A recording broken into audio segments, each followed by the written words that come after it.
Guys, Barcelona have just suffered a shocking 3-0 defeat at Stamford Bridge, and for the first time in 53 matches, they've failed to score a single goal on the night. Now, no doubt Chelsea were brilliant, but for me, this result wasn't just about their performance, because actually, in contrast to what was an excellent display from Maresca's side, where some of Hansi Flick's biggest tactical blunders since taking over are Barcelona, and in this video, I'm going to show you why. Now, to help us better understand this, I've broken down this analysis into 3 different chapters, and to start off, let's look at chapter 1.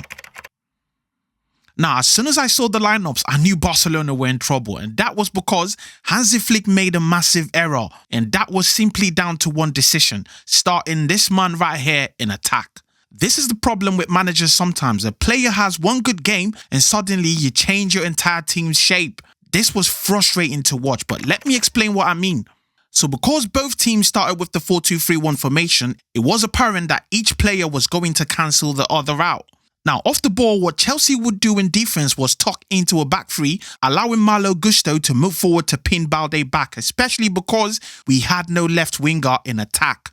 And it worked because Barcelona lacked the outlet that Balde would normally provide, with Gusto breathing down his neck. He stuck to Balde like white on rice. And it was so easy for him to do this because Ferran Torres offered absolutely no threat out on the flanks. Gusto actually spent more time in the first half man-marking Balde than he did trying to track Ferran Torres. And this is why I say Hansi Flick cost us on the night, because how do you have 2 world-class left wingers in your team and choose to start Ferran Torres out on the left? He doesn't have the speed nor the skill to take players on. What did Hansi Flick think he was going to do?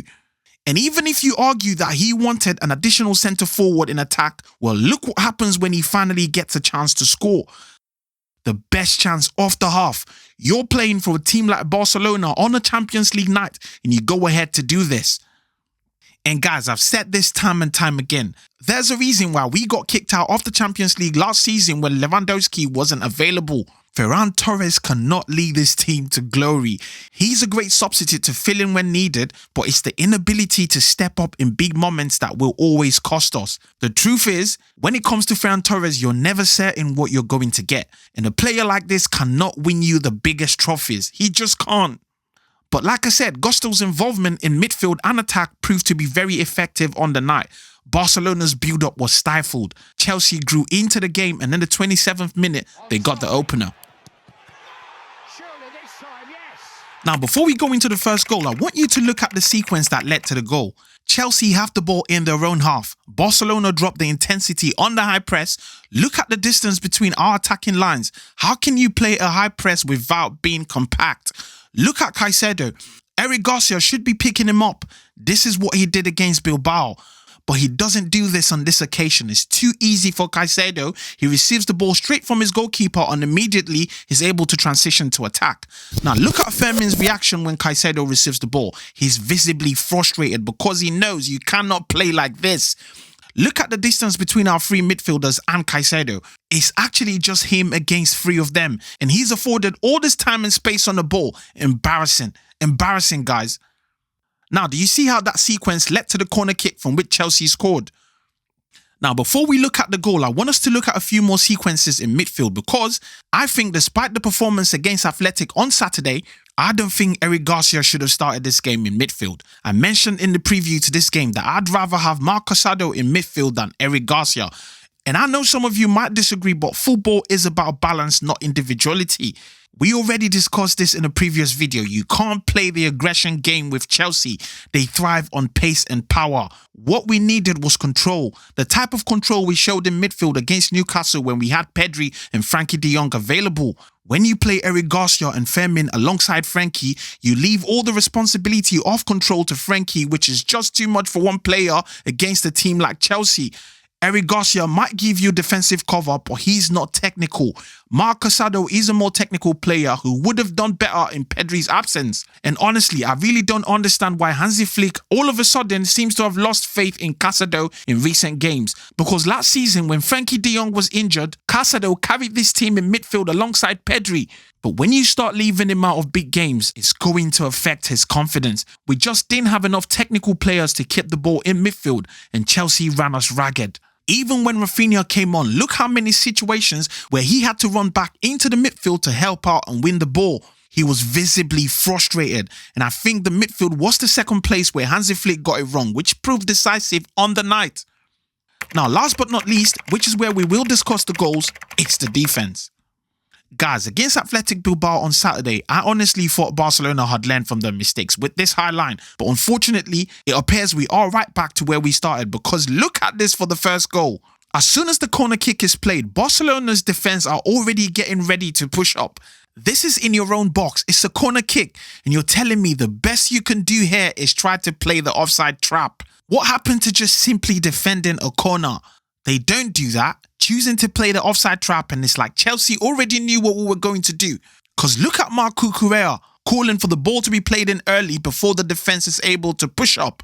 He gets the ball and is able to beat the trap by a hair's breadth thanks to Kubasi's trailing foot. He's in on goal, beats Araujo far too easily, and we'll come to Araujo in a bit. Plays the cutback, and my word, what was this from Ferran Torres and Koundé? Guys, I've said this time and time again about Jules Koundé. This man just cannot concentrate. He just can't. It's such an easy flick from Neto, much like we saw from Thuram last season. And Koundé was right on cue to give Chelsea a helping hand. It's the sort of mistake you shouldn't see on this kind of stage. I don't know how else I'm going to say this. Barcelona need a proper right back. I'm just going to leave it there. Now, if you thought the offside trap on the first goal was crazy, how about this for the third? Guys, remember, at this point, Barcelona are 2 goals and a man down. Look when Neto picks up the ball in midfield. Look where the defensive line is standing. The entire midfield is empty. There's no one in sight. Talk about lack of compactness at its finest.